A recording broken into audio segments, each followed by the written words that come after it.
In section 1.2, we're going to be talking about analyzing functions. So I will be able to analyze a function. We're going to be talking specifically in this video about domain, range, and continuity. This is what the analysis will end up being like when we get it fully finished for pre-calc.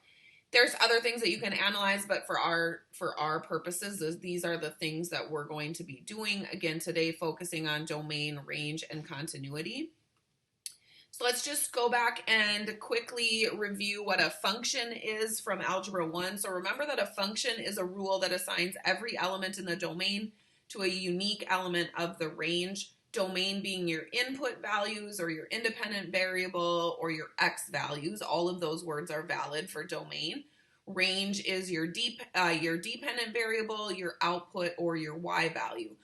So the domain has to go to unique ranges. You can't have the same domain value going to two different range values. That is not considered a function.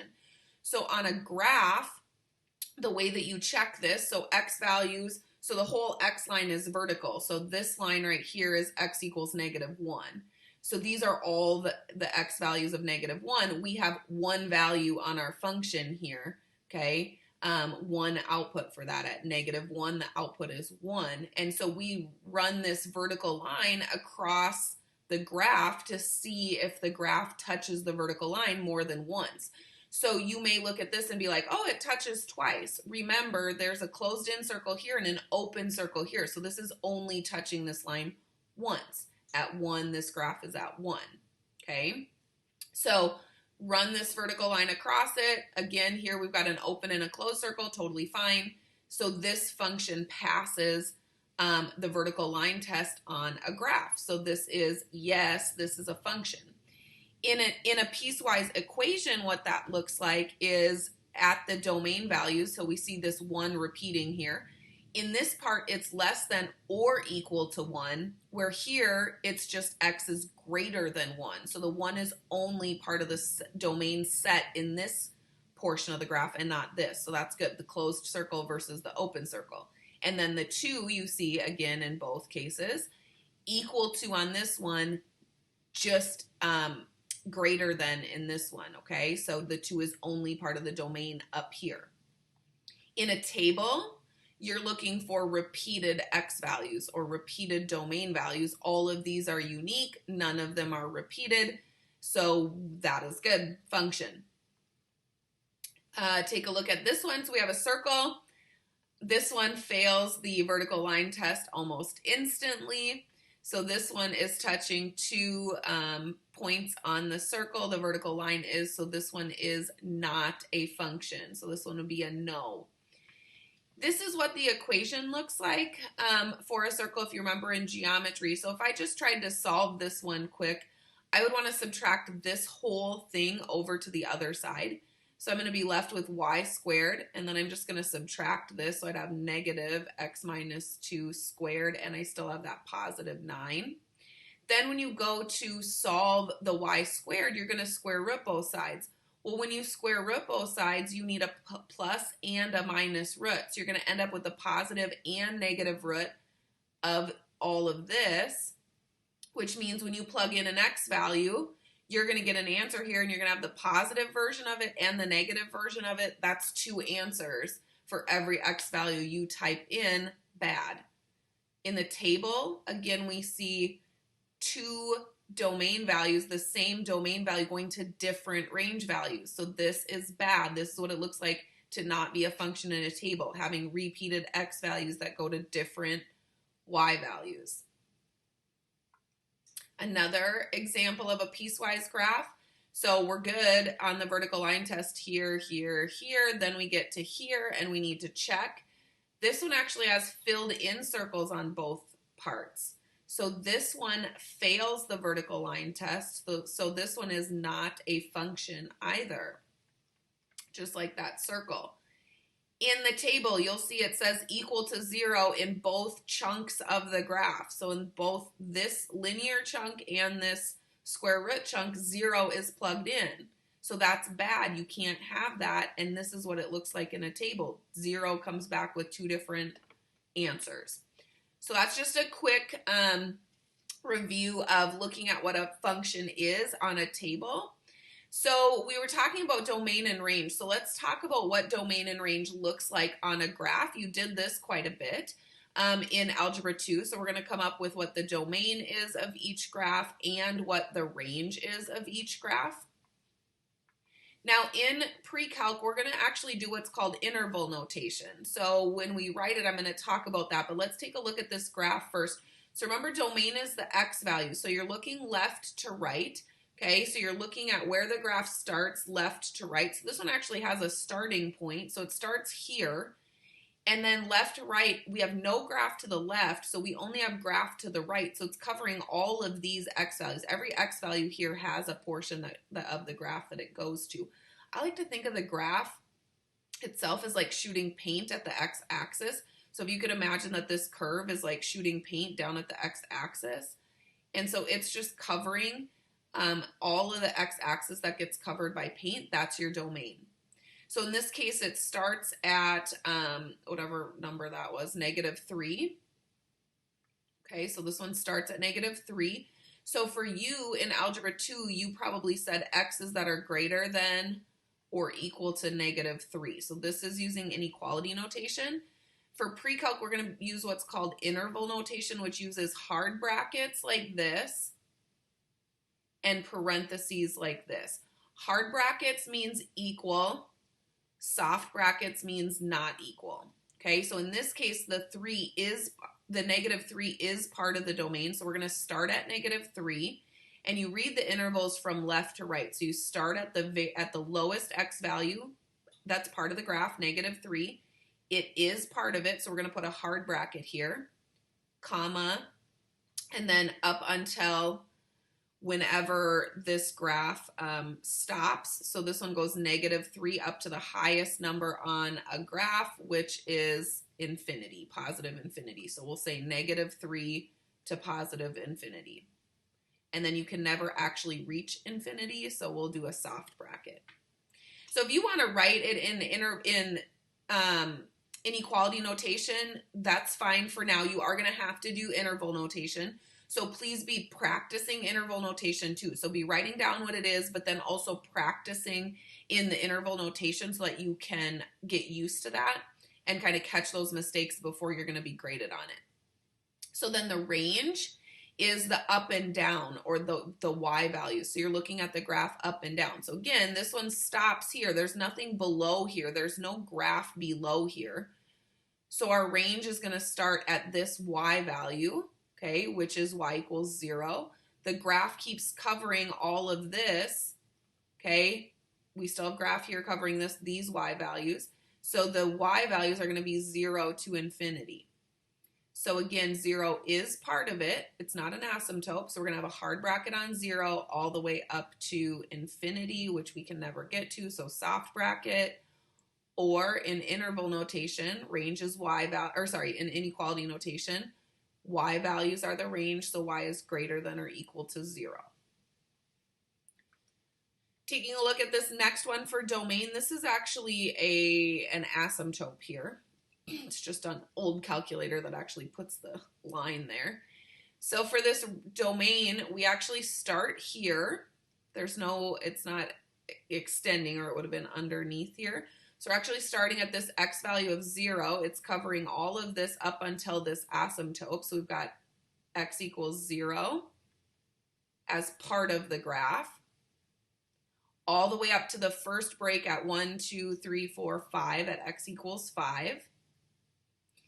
And then we can't equal x equals 5 because there's an asymptote, and that's the definition of an asymptote, is that is not part of the domain. So then we start again right on the other side of 5, and we keep going forever. So here, this is how you do this in interval notation. You put this little u looking thing to mean also, and then you start again at 5 and go up to infinity, never reaching infinity. So we have 0, hard bracket, to 5, also 5 to infinity. So this means there's just a break at 5. This one would be a little harder in inequality notation because you'd have 0 is less than or equal to x is less than 5. and you would have to say x is greater than 5. So I do like interval notation when you get used to it. And then the range. So the range is the up and down. So again, we have a break here. We have this graph looks like it's just going straight down to the x-axis and not actually touching it. But this part of the graph is touching the x-axis. So that's the point 0, 0. So that does cover the range value of 0. So we've got all of these down here covering the y-axis, or all those y values to here. And then this one starts right on the other side of 0 and keeps going all the way up. So actually all of our range values are covered. So all real numbers for the range. So negative infinity to infinity is how you write that in interval notation. You maybe were used to writing ARN for all real numbers. Again, please get used to interval notation. For this quadratic, okay, x values, this one has an arrow going to the left and an arrow going to the right with no breaks in between. So the domain here is going to be all real numbers. And the range has a low point here, right? So it's not going to go below here. So the y values actually start at 0 and they do touch 0 and they go up. So up to infinity. So 0 to infinity. Hard bracket on the 0, soft bracket on the infinity.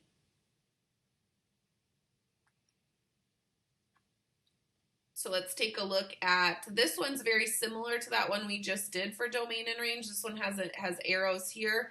So left to right, there's no breaks. So when we're looking left to right for the domain, no breaks. So all real numbers for that.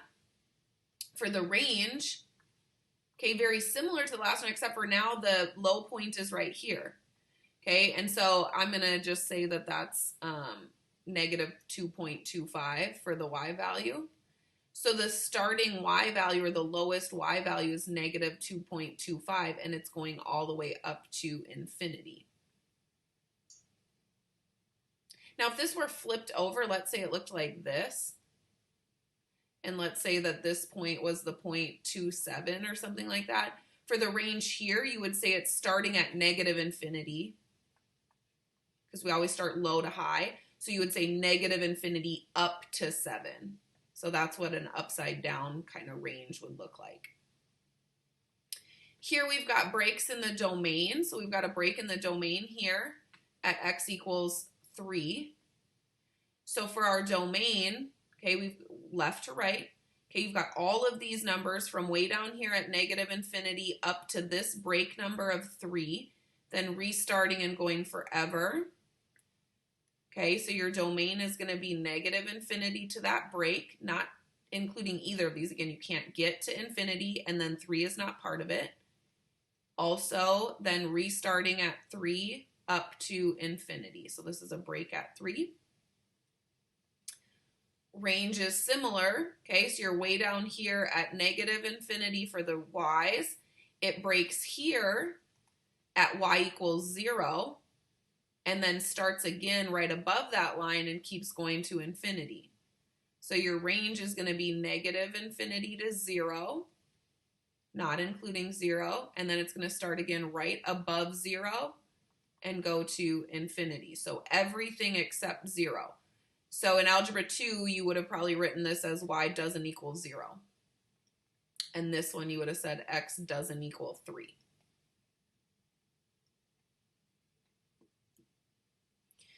So you heard me talking about there being no breaks in the graph. That's actually called continuity. So if a graph doesn't have any breaks, then it doesn't come apart anywhere at a point, then it's said to be continuous on all of its x's. So this one is continuous. I can draw it without lifting my pencil off the paper. I can draw the entire curve. So then if there are breaks, that's called discontinuity. There's 3 types. There's removable discontinuity, which is like this, where there's just a hole. Okay, and there's 2 ways that this could surface. You could just have the hole missing like on this bottom, and then there's just a domain value that's totally missing. Or you could have this one where it's missing from kind of the normal progression of the graph, but then it's put somewhere else. Okay, so you have that point, the domain exists, it's just not kind of with the rest of the graph like you would expect. So I like to think of discontinuity as walking on a path. So if I were walking here, then all of a sudden somebody removed a stone. So like if you're walking on a stone path or on a sidewalk, all of a sudden there's just a piece missing and you just step over it. So you're just walking, you step over it, you continue on the path like normal. It's as if nothing happened. You just take a larger step. Where jump discontinuity, so you're walking along the path and then all of a sudden you have to jump to get to the next path. It doesn't just continue right after this like the other one did. Okay, you actually have to jump because the path restarts somewhere else. So we're walking, walking, walking, then there's this total break in the path and you have to jump to keep going. So that's jump discontinuity. And then we have infinite discontinuity where you have an asymptote. Okay, so if you have an asymptote, then you could be walking along this path here and this just keeps going forever and ever and ever. You never get to the end of this path. You're just infinitely over here. You never get to the other side of the path. You just keep going, going, going, going. The path never stops. Same here. It never stops. It just keeps going. Okay, so removable when there's just a stone missing or just a domain value missing. Jump discontinuity is when there's actually a break in the graph and it separates and then the path starts again somewhere else, like you had to jump over to it. And then infinite discontinuity is with an asymptote. So when you're naming you're going to name the types of discontinuity and then you're also going to name where they happen at. So for this one, we've got this asymptote here. So we would say that this is infinite discontinuity and we would say that that discontinuity happens at x equals 2. Here, okay, you hopefully can see this. There's a little hole there. So this is removable discontinuity and it happens at x equals 2. So for this one, if I were naming the domain of this, there would be no domain at x equals 2. So we would have negative infinity to 2 and 2 to infinity with a break there because this removable discontinuity isn't covered anywhere else. So we'd have a break in the domain. This one has 2 asymptotes, so still infinite discontinuity. And this one happens at x equals -1 and x equals 1. And then this quadratic here, or x squared function, no breaks. So this one is continuous. Have to write on myself. Okay. All right, then let's analyze this function. We're going to do this throughout the next couple of videos as I finish describing how to analyze a function doing all of these things. So this function is actually an x to the 4th polynomial. This is a quartic. And the parent function is just an x to the 4th. The domain here, if we look, there's no breaks. So this one is all real numbers for the domain. The range, remember, is up and down. Okay, so we get to a spot right here where it can't go below this. So this is the bottom value of our range, and then we go higher than that. The graph is everything above that. So that low starting value we are touching. We do actually have a point touching this. Here's the y value. If you can't read it, it's -24.057. So that's our lowest y value, and we go all the way up to infinity because these have arrows, they would keep going. So -24.057 to infinity. And then this one is continuous. There are no breaks. So I don't need you to write in continuous here. You could just write none for no discontinuity.